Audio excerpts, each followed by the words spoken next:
Hey everybody, this is Gilmore, agency transformation coach and founder of Niche in Control, creator of Leverage for Growth. And I'm Lucas James, founder of Twiz.io, which scaled from $0 to $200,000 a month with my own agency. We are the hosts of Leverage for Growth podcast agency leverage episodes. We know that in order to scale your agency successfully, there are multiple shifts that need to happen within the founder's mindsets, skill sets, and leadership styles. We are on a mission to interview marketing and PR agency owners on their journey to 6, 7, and 8 figures and leverage the lessons from their journey to save you time, energy, and money in order for you to get your agency to the next level. If you find value in these episodes, watch the case study video to learn more about Leverage for Growth and how we successfully scale agencies quickly at nicheincontrol.com/case study. That's nicheincontrol.com/case study. You are now listening to Leverage for Growth. Hey everybody, this is Jesse P. Gilmore, founder of Niche in Control and creator of Leverage for Growth. Welcome to the Agency Leverage Edition. Today I am here with Christian Radley, the co-founder of Ziggy, a demand generation agency for ambitious tech brands that need to scale revenue now. Thanks for coming to our show today. Thank you so much for having me. I'm excited to be here. Awesome. Can you tell us a little bit about the history and background of Ziggy? Yeah, absolutely. Yeah. So Ziggy is a demand gen agency for B2B enterprise and tech clients. We've helped some pretty big players like Stripe, Canon, Altus Group grow revenue and reduce CAC. Excuse me. And in simple terms, we help companies build and refine their go-to-market strategy. We build dashboards that help marketing teams optimize performance right through the sales funnel, so they know exactly the details around like what's working and what's not. Like, for example, which keyword or ad is driving the highest revenue and lowest CAC. Mm-hmm. Our data science function builds churn models to help tech companies predict and prevent churn. And then we deploy marketing automation programs from like building out somebody's data infrastructure to activating nurture campaigns. Awesome. Very cool. And what kind of led towards the creation of Ziggy? Was it something that was like an aha moment? Did it kind of come from a need? Talk a little bit about those earlier days. Yeah, absolutely. It was an aha moment. So I used to work, it's a bit of a personal story, but I'll go here. I used to work for an ad agency and manage a pretty substantial account, the LinkedIn account. So we managed media for LinkedIn globally. And the team they were incredible, super switched on. And they were obviously obsessed around like driving performance. It very much felt like a high pressure environment because the budget that we were dealing with was like really, really big budgets, as you can imagine. I wanted to look good. They wanted to look good. But then like sometimes we found like performance would fluctuate, and it would do even for the biggest and best companies. And there was lots of pressure around understanding why.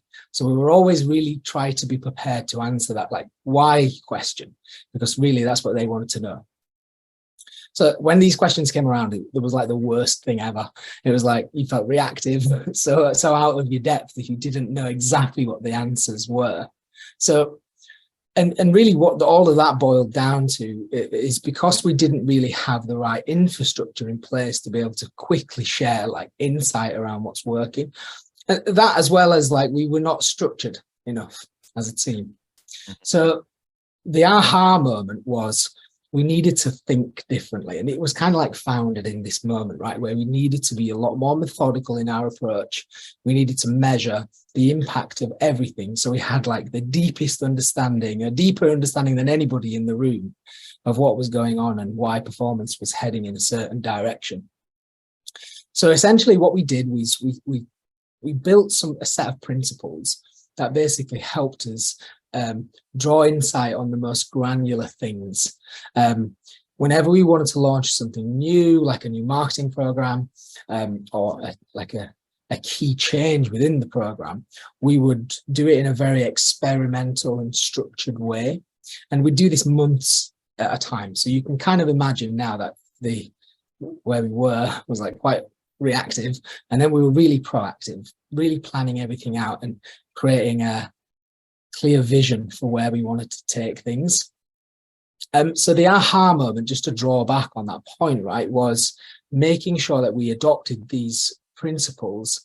And it was kind of like my job as I scaled up different positions in the agency at that time, then to instill that vision and instill that methodology across the rest of the teams within the agency, so we could all like follow suit. That was really hard though. It was like trying to push a rock up a mountain.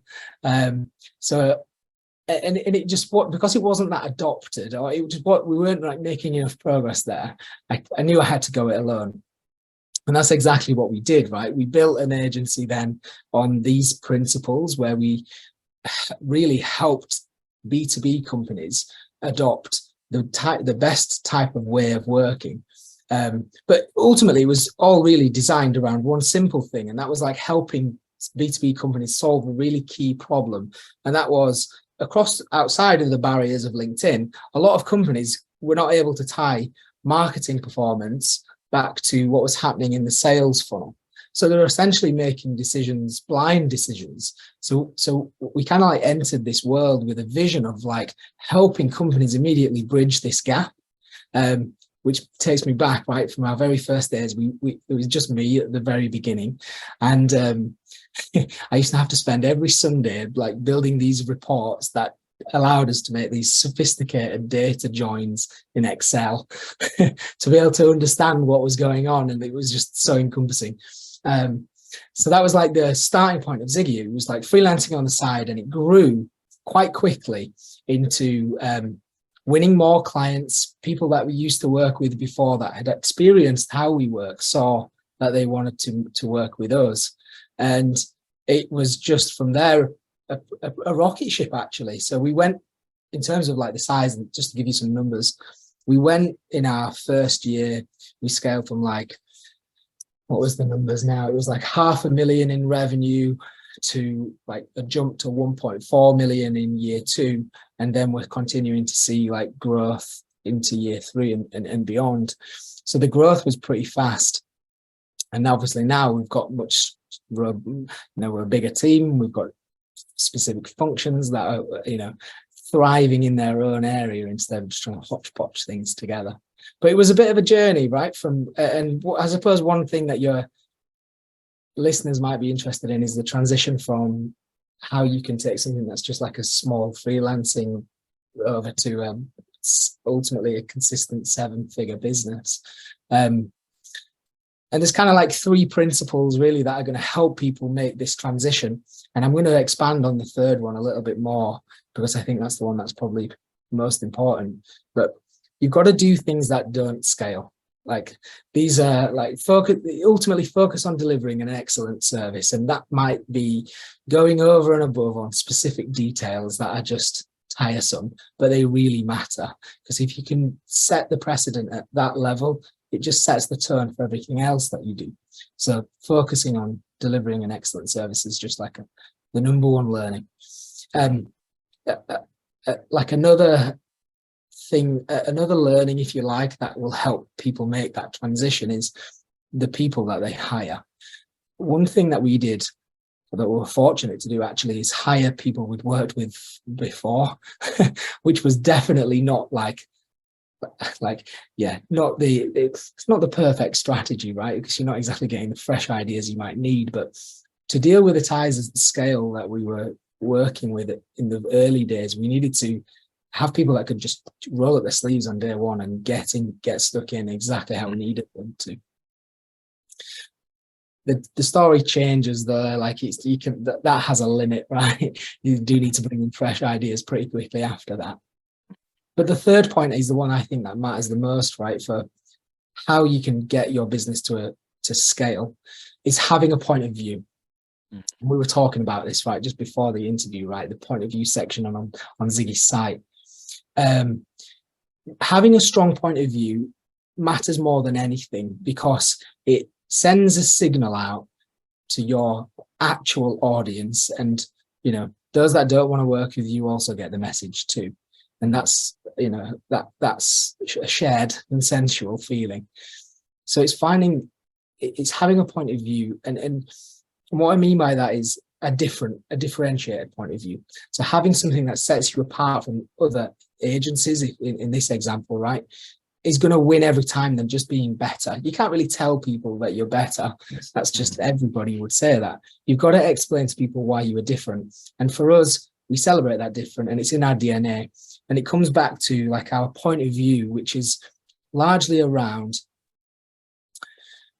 abandoning this idea that, well, it's largely around like demand gen versus lead gen, to simplify it right down. And really what that means is demand gen is launching strategies that create demand in the right type of verticals, not just any old verticals, and scaling budget based on how much revenue you're delivering, versus lead gen, which is just capturing as many leads as possible for as low a cost as possible. And the two are completely worlds apart. They run, everything has such a significant impact on the rest of the company. In a company that focuses on driving lead gen, what you find is misalignment between marketing and sales, because the marketing team are over here celebrating that they've driven this many leads or this many MQLs, and none of them have moved down the funnel. So the sales guys are really frustrated that they're not getting anything of quality and substance. Whereas demand gen aligns everybody's goals to be the same thing, right? Which is maximizing revenue. So that means your budget decisions are completely different. You're no longer trying to scale based on what's the most efficient. You're scaling based on what's going to deliver the longest lifetime value, the lowest churn, and the most revenue over time. That's a completely different ball game.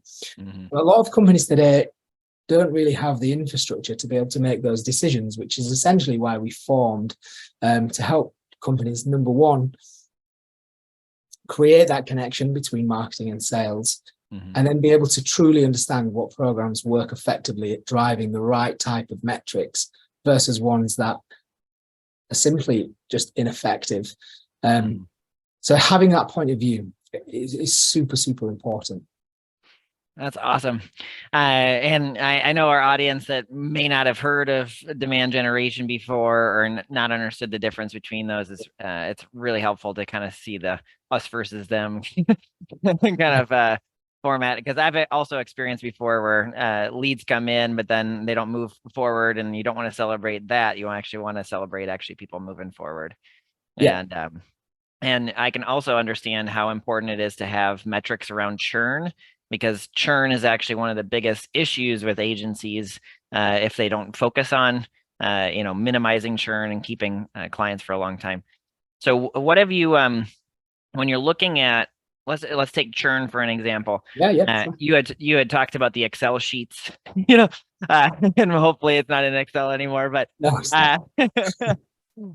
what are some like actionable things that maybe agencies that are listening could start focusing if they're not currently measuring churn? What are some things that you would give them as, I know this is totally off the cuff, but what kind of ways could you get them to practically start measuring churn and minimizing churn in their agency?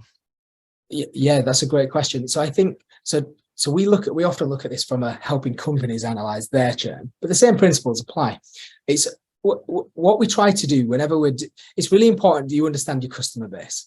So I'm going to flip between both perspectives of what we advise SaaS companies and tech companies that are facing churn problems is the same thing. It's important to understand who is your best fit customer.